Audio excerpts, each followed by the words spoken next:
we need to understand the Broglie's hypothesis. तो D Broglie's hypothesis था, D Broglie's hypothesis का जो पूरा स्टेटमेंट था वो यही था कि जितने भी मैटर है इस यूनिवर्स में उन सबके पास पार्टिकल नेचर है और वेव नेचर है। पार्टिकल नेचर किसके लिए है? मैटर अपने साथ मास कैरी कर रहा है, और जो वेव नेचर है उसके वेव की जो वेवलेंथ है वो दी जाएगी by the formula Maxwell constant है divided by its momentum. Momentum क्या है? मोमेंटम उस पार्टिकल का मोमेंटम है जो सर्टेन वेलोसिटी से मूव कर रहा है, जिसकी आप वेवलेंथ निकालना चाहते हो। ओके, तो इसका इससे क्या कनेक्शन है? हम इसको समझ के ये कैसे समझ सकते हैं? ये हम ऐसे समझ सकते हैं, मान लीजिए आपके पास कोई इलेक्ट्रॉन है और आप उसकी एग्जैक्ट पोजीशन और मोमेंटम बताना चाहते हैं।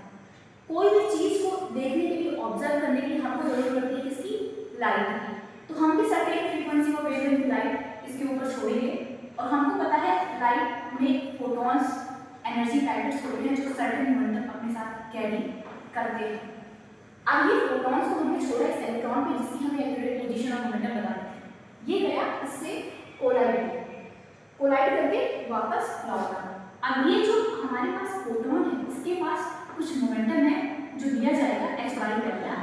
लैम्डा क्या है? वेवलेंथ ऑफ द लाइट जो आप यूज कर रहे हैं इस इलेक्ट्रॉन की पोजीशन और मोमेंटम को फिगर आउट करने के लिए, बताने के लिए। अब ये लाइट रिफ्लेक्ट हुई, ये फोटोन रिफ्लेक्ट हुआ, ऑब्जर्वर के पास आया, ऑब्जर्वर ने ऑब्जर्व किया इस फोटोन को।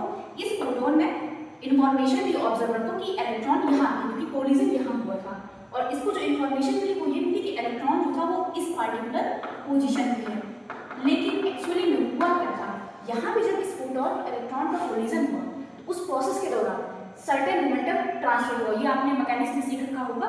और ये जो मोमेंटम ट्रांसफर हुआ ये इलेक्ट्रॉन कैरी करके कहीं और चला गया, और जो ऑब्जर्वर ने ऑब्जर्व किया फोटोन की इंफॉर्मेशन के द्वारा कि इलेक्ट्रॉन यहाँ है, लेकिन इलेक्ट्रॉन तो कब तक कहीं और चला गया है।